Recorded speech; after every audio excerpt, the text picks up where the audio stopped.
So what are we drinking today? This is Wight Tea Co.'s Blueberry Basil Tea, which is a really interesting mix if you're feeling adventurous with your drinks. Now that I think about it, that sounded a bit like an ad, but sadly this video is not sponsored. Yet.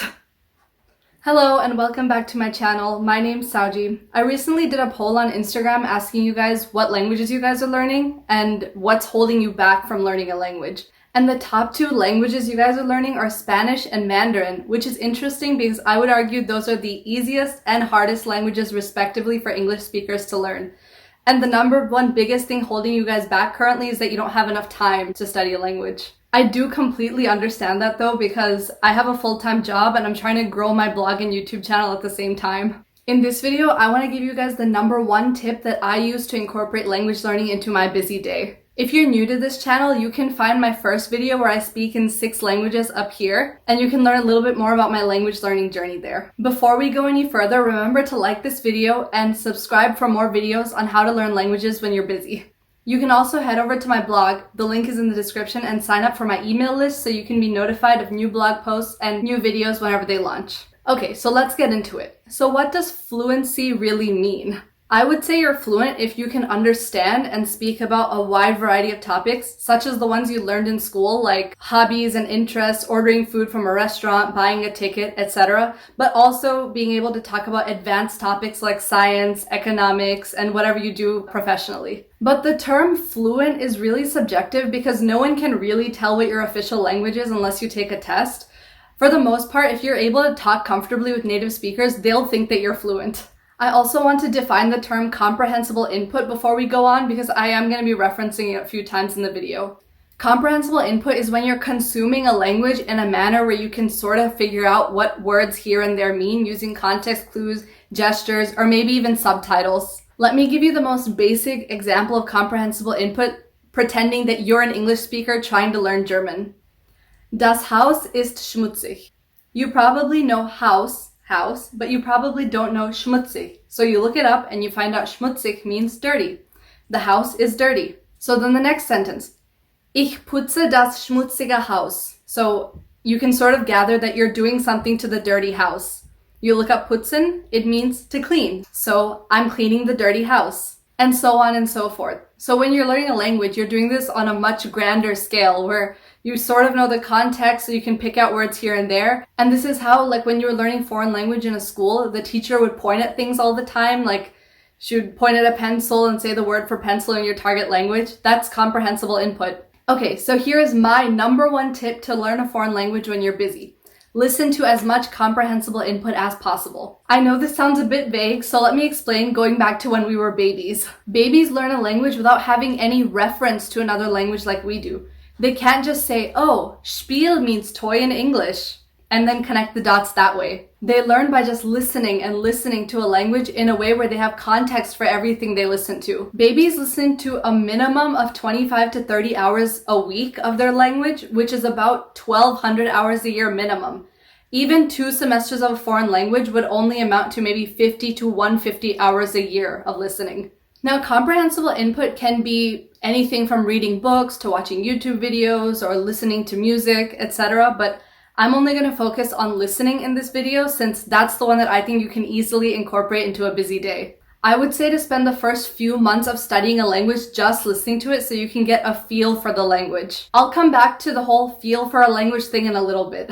This one tip of listening to a language has helped me so much with my German. I used to not be able to understand any spoken German, and I could read it, but I didn't know how to speak it either. I remember I used to listen to the Slow German podcast, which is already really slow, at half speed, so I can understand each and every word that she was saying. But then when I watched 3 Netflix shows in German with English subtitles, I started being able to understand German better, and I could even speak it a little better than before. I also started to adopt some of the nuances that native German speakers have. I started to say Ich muss los, or I have to go, at the end of conversations with German speakers, but I didn't really realize what that meant. I ended up Googling it and finding out that means I have to go.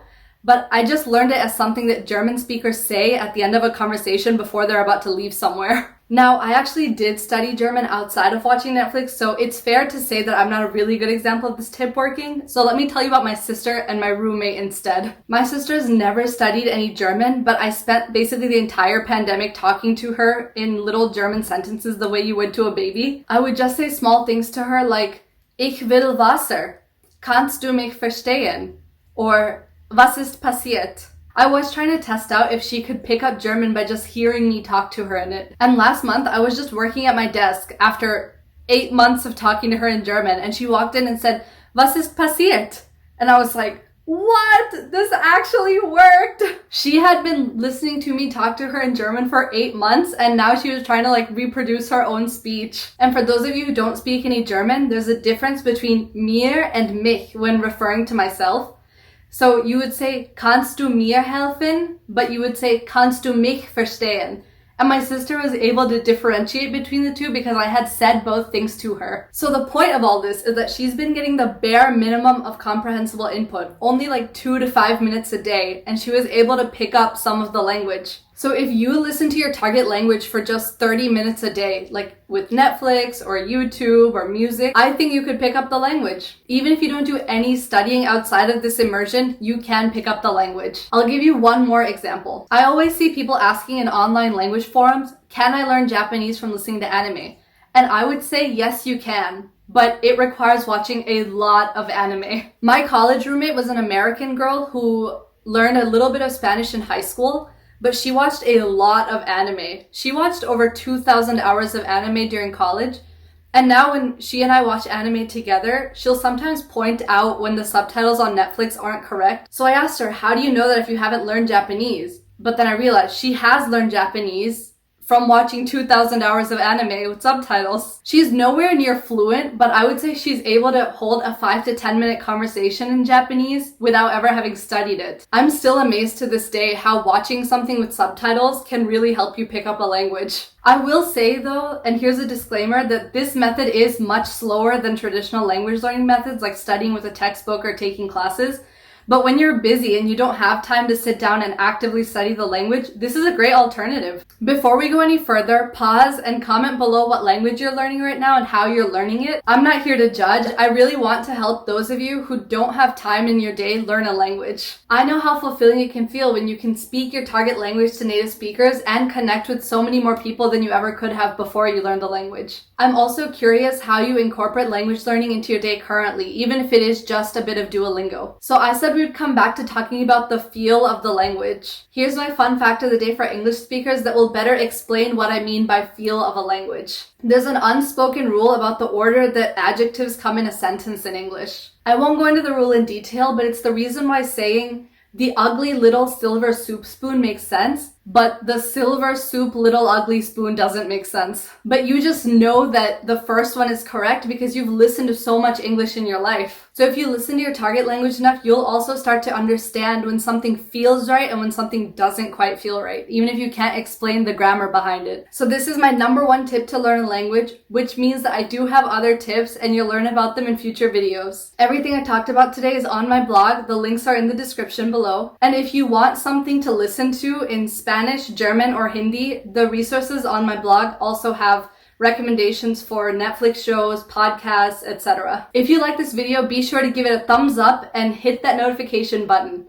And that is also a sentence that just sounds right because you've heard it said so many times. Thank you so much, and I'll see you next time. Bye!